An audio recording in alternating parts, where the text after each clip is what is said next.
The key to the double is to hit your opponent below his rib cage, which knocks him off his center of gravity. Wrapping your arms around his legs prevents him from regaining it. Your forward momentum, coupled with the upward thrust of your hips, gets your opponent airborne. Driving him to the mat can yield over 3,000 pounds of injury-producing force. That's like dropping a 20-pound bag of cement off a 9-foot ladder onto someone's chest. The key to the sprawl is sliding your legs backward, while leaning in and locking your hips at the same time. This forces your opponent's center of mass beyond its stability zone. Coupled with the downward thrust of your forearms, he's now supporting your entire upper body with the back of his neck and head, which leaves him face down on the mat, vulnerable to any number of attacks. The power of this move comes from the spin. Like the wrecking ball at the end of a demolition crane, the power is generated by the rotation of the body. In conjunction with the snap of the knee, the foot achieves a velocity of nearly 30 miles per hour. When the heel connects with the solar plexus, it transfers 1,400 pounds of force, enough to damage internal organs and fracture multiple ribs.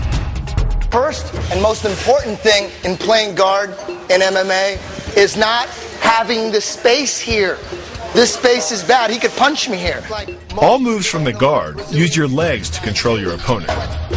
Normally, having a 200-pound fighter laying on top of you doesn't sound like a good idea. But for jiu-jitsu guys, like Eddie, this is exactly where you want to be. You must break down your opponent. The guard that I developed looks like this.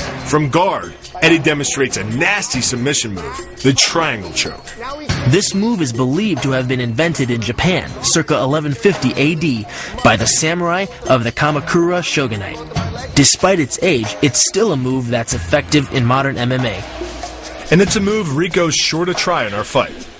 It's something I definitely need to learn. You initiate the triangle by encircling your opponent's head with your right leg and crossing your left leg over the ankle, trapping your opponent's head and arm into a locked position. Finally, the fighter locks his hands behind his opponent's head and pulls. Right for a triangle.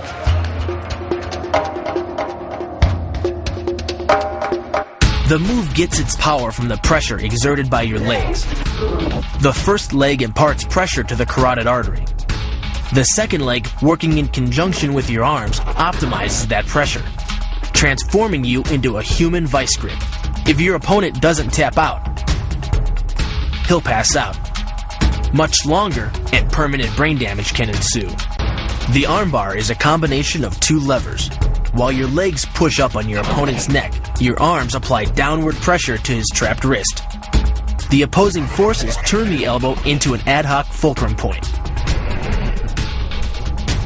The armbar can result in a complete destruction of the elbow's articulating structures.